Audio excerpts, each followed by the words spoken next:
After a short break, the Overwatch League has returned with the June Joust, and that means hero pools.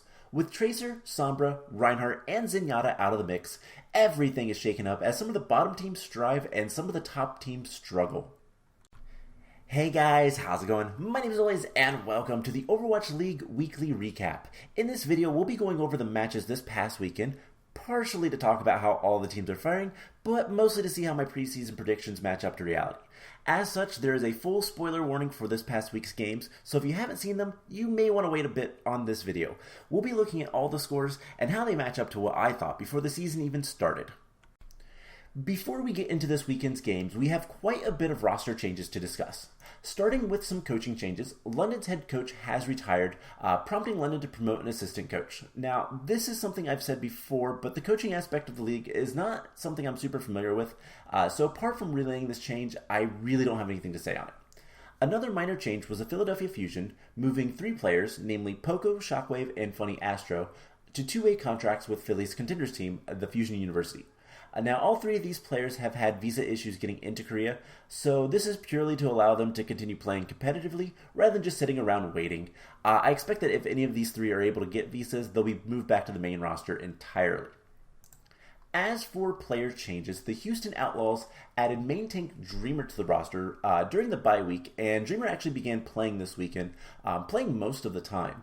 I personally think this is a pretty good pickup, as it seems Houston wants to play Junggu, their typical main tank, on more of a Rein role, and Dreamer not only has a really good Hammond, but a decent Winston as well, so it was a good pickup overall.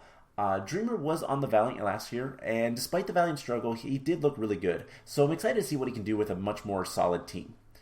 Next up, Erster of the Shanghai Dragons has decided to retire, with the Dragons replacing him with Who Are You? Erster hasn't really seen much playtime this year, mostly due to his hero pool not being super useful in the current meta, with the exception of his Mei, but Fleta also plays Mei, and is generally more flexible. I personally think that Erster was extremely lackluster last year on Atlanta, so I don't think this is too big of a loss for the Dragons, especially with the Dragons bringing in Who Are You, who also kind of disappointed last year on the NYXL, being a rookie. There was a lot of hype behind him, but I do believe that he has good potential on the right team. So it'll be interesting to see if he gets played and just kind of what we can see from him going forward. Next up, the Vancouver Titans also made some changes. The main tank Shredlock has retired and is being replaced with Changsik. The Titans have really struggled, both this year and last, and Shredlock was a holdover from last year's squad, which is part of the reason that Shredlock is leaving according to his tweets. Just kind of the demoralization of constantly losing. It's not been a good year for the Vancouver Titans, and last year wasn't either. Now, I don't know much about Changsik, as I've not been able to watch any of the games he's played. It was just announced earlier today on this edition, but I do have high hopes. Changsik is a Korean main tank player, but he has played on mixed roster teams before, last playing on Fusion University, so the typical concern of communications isn't too worrisome, since most of the Titans do speak English. I believe there's only one other Korean player at all on the Titans. Changsik's record also looks really good, having some pretty high results in the contenders with multiple teams, so I'm excited to see if this change can help the Titans get that first win this weekend. And finally, the Toronto Defiant have added DPS Aspire to their roster. This is currently a 30-day contract, so I'm not sure if this is a permanent addition or what the plan is with that, but Aspire does play Hitscan and Tracer and Sombra, which they're out of the mix right now, so it'll be interesting to see what they do, since the Defiant have a lot of players that have overlapping hero pools. So I am kind of curious about this pickup in general. I've seen Aspire play, though. He was in American Contenders, and he is very good. But with overlapping hero pools with Hisu especially, I do wonder whether this was an addition to kind of shore up the Ash McCree play during the June Joust, or maybe he has heroes that he plays that I'm not aware of. I'm not entirely sure. We'll get to see, hopefully, coming this weekend. Moving on to the scores from this weekend, my preseason predictions were not terribly close, and that's being generous. Of the 14 games, I got exactly 1 correct, the Paris Eternal Toronto Defiant game. Not much to say about this other than I believe that Toronto is the stronger roster in general, but Paris being good enough of a squad to at least take a map. So moving on to the games that I got the winning team right, but not the score, we have 4 games. London played much of how expected, but did better against Florida than Atlanta when I thought it was going to be the other way around. On the East Division, the Spark were able to handle the Charge much easier than I had thought, as I had anticipating that being a close 5-map game, while the Dragons were able to clean up the Hunters despite the early season loss, whereas I expected the unexpectedness of the Hunters to be able to take a map. But on to the upsets. This is where I really struggled. 9 games I got completely wrong. Starting in the East, the Philadelphia Fusion really looked out of sorts, losing to both the NYXL and Chengdu Hunters when I expected in the preseason that the Philly Fusion would be able to handle both of these teams fairly handedly.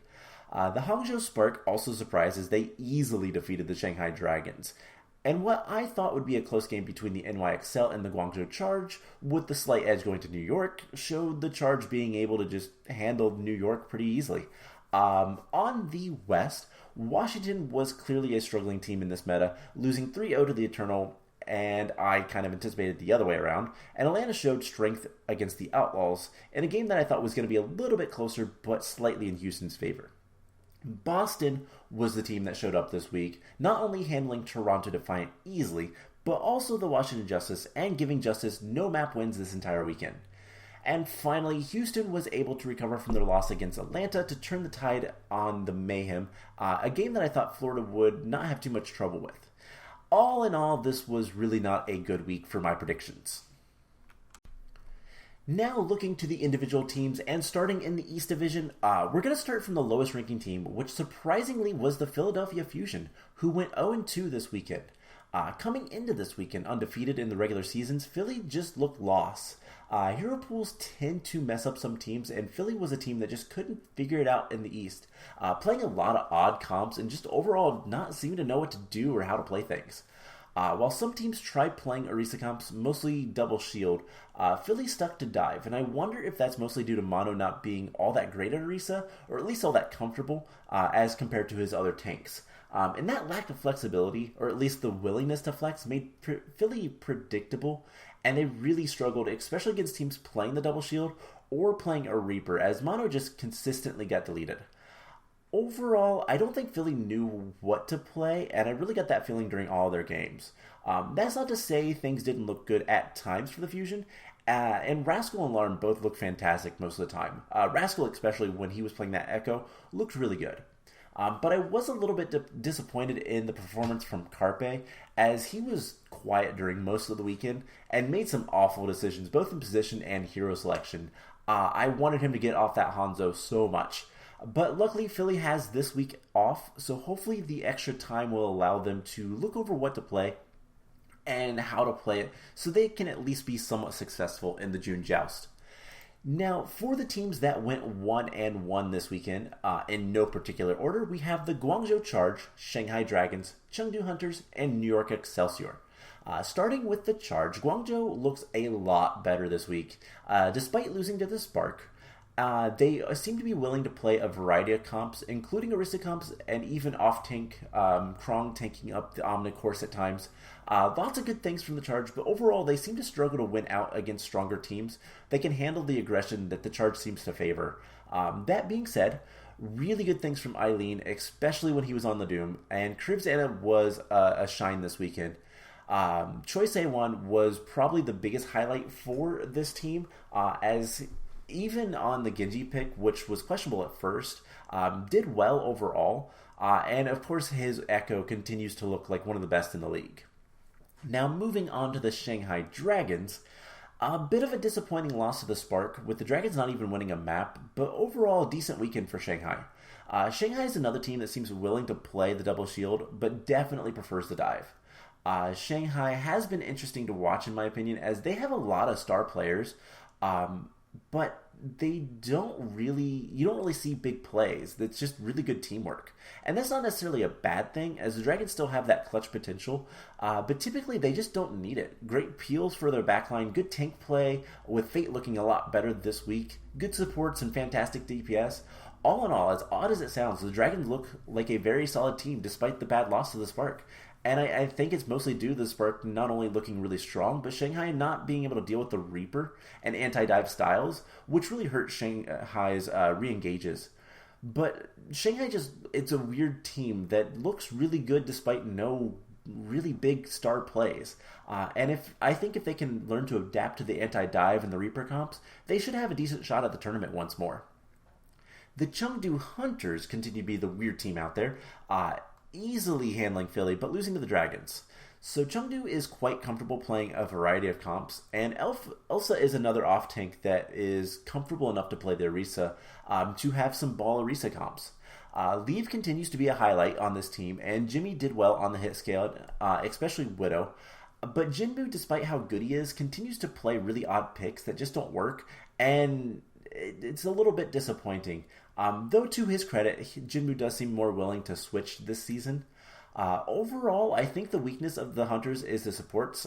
In particular, Nisha, I was not too impressed with whenever he wasn't playing Mercy. He made a lot of questionable plays, trying to frontline as Brigitte and just getting blown up, and looks a lot weaker on Lucio than the Mercy. But there is still two full teams on this roster, and they seem to be willing to substitute quite often. So if Chengdu can finish fights a little bit more decisively, they should remain a top East team. And the final 1-1 team, the New York Excelsior, had a great game against Philly, but struggled against the Charge for a decent weekend. The biggest highlights from New York XL were definitely Flora and Jonak, as Flora looked unstoppable on the McCree, and Jonak showed why he was Season 1 MVP again. We saw the league debut of Guangbong, who looked decent, but not as dominant as the hype around him might have said. And we saw the return of Ivy, who was a little bit lackluster on the Genji. Feather and Yakpung did coordinate great dives. Yakpung definitely looks to be a bit of a weakness, but Feather, while decent, doesn't look to be like a top Echo player, but looks good enough. That being said, New York likes the dive and are usually pretty good at it. Just need to clean up the fights a little bit better. And finally, the last team in the East to discuss is the Hangzhou Spark, who went undefeated 2-0 and only lost one map all weekend. The Spark seem to favor the dive, but they are willing to play double shield, and they look quite dominant. They're also one of the teams playing a lot of Reaper, and it's working really well. Shy is definitely a highlight for this team, and both Gouchway and Bernard look great. I was really impressed with the tank line, and Shy especially. Now, this is another team that has picked up the Genji, and while it is a comfort pick for Architect, one of the DPS, it doesn't look great in this meta. They made it work well enough, but I'd love to see them not play that. They still have Godsby on the bench, so there is the possibility of playing double hit scan, and I'd rather see that than see the Genji played. Overall, nothing from the Spark looked too bad this weekend, but the tanks and Shy doing most of the work. This support's doing well enough in general. This definitely looks like the favorite to win out in the East for the June Joust. And returning to the West Division, we have to head back to the bottom of the rankings for two teams this time. One that struggled all this season, and the other that most thought would be dominant this week. The London Spitfire and the Washington Justice, both who went 0-2. Now, starting with London, despite the losses, the Spitfire look a lot better than they have in the May Melee, even if the scorelines really don't show that. The main tank, Hadi, has been a bit of an issue for London, but he's playing a lot better, in part thanks to Ripa, who had a really good weekend on support, especially that Ana. Now, Blase is another player that I've been fairly critical of in the past, but his Echo play looks pretty good, and things are looking up for this team, but there's still a ways to go. Comp choices, predictable aggression are both problems for this team, and they can't stop better teams from clutching out the wins. They just struggle against those last-minute fights. And they're also really struggling against the unique comps of Atlanta, but most teams are. So that's not too big of a deal. But their schedule is not going to get any easier next week, so I'm not hopeful that London is going to get their first win anytime soon, but things are looking up for this team. Now, the Washington Justice came into this month undefeated, barely getting knocked out of the May Melee, and yet this weekend they lost without winning a single map. Now this is a team that should be decent in this meta, if not dominant, as Mag is a fantastic Winston and there's a lot of dive being played. But the Justice is just struggling with the CCs, and Mag spends more time respawning than playing.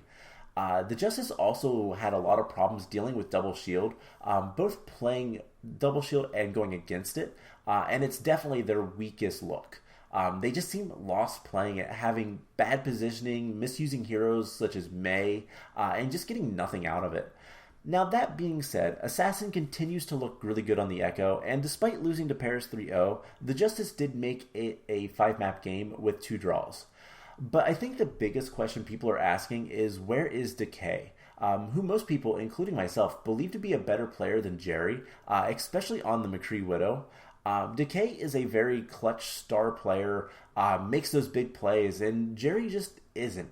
Now, I get that for some maps, Jerry's hero pool might be a little bit more useful, but at some point, Washington needs to do something different. Now, I'm also aware that Decay has a poor history on teams, and has a little bit of a toxicity problem behind the scenes, and has been kicked off a couple of teams, at least one, potentially 2, depending on how it actually went down. I don't remember exactly if he was kicked off the Gladiators in Season 1 or not, but he's had some issues with teams before, so I hope that's not the case here. Washington do have this weekend off, so if they want to make a case for the June Joust, I hope they figure something out, whether it is bringing in Decay or just doing something different. Now, the West had 4 teams go 1-1 this weekend, and once again, in no particular order, they were the Paris Eternal, Toronto Defiant, Florida Mayhem, and Houston Outlaws. Now, starting with the Paris Eternal, new main support Dridro got his debut, and overall looked pretty good. No complaints from the supports of this team, but high praise goes to Naga, who looked fantastic on the Echo.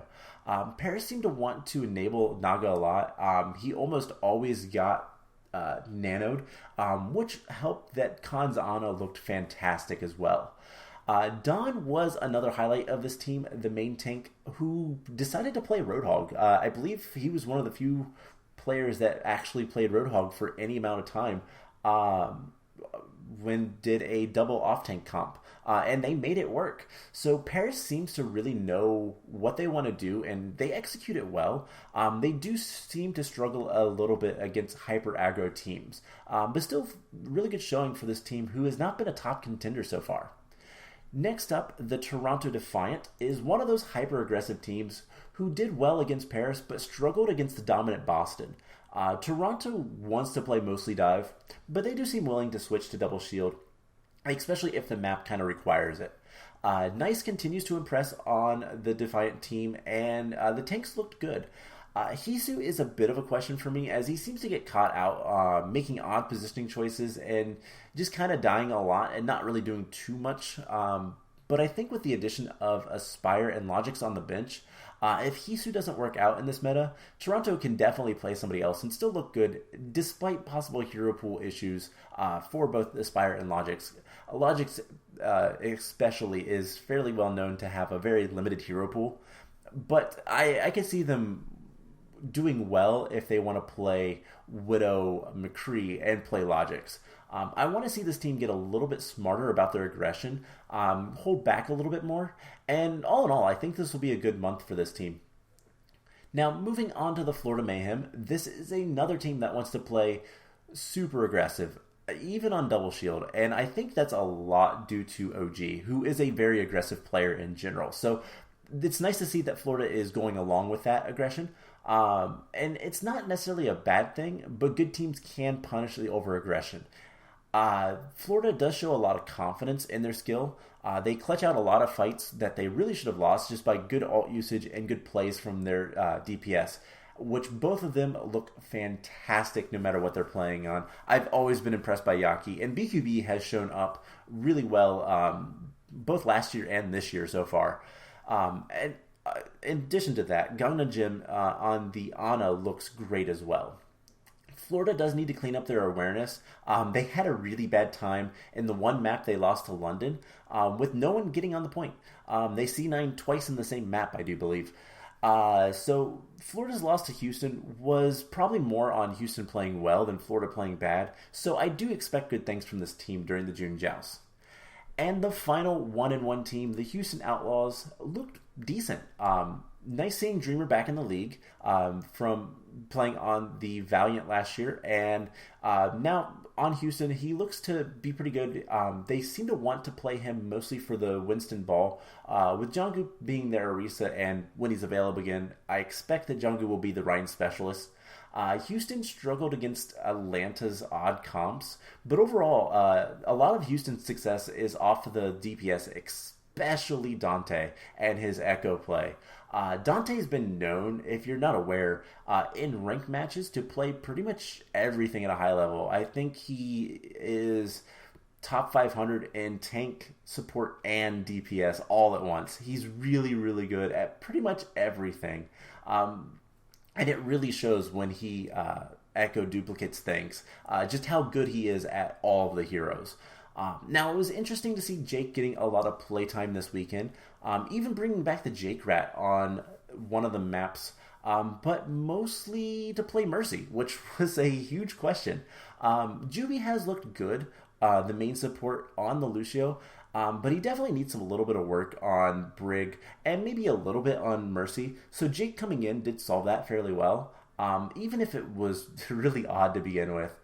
But I don't think Juby is bad. I want to state that. But I do think that it's nice to see them mixing things up with only having two supports. Now, special mention, I have to say, goes to Piggy and his insane ball stalls.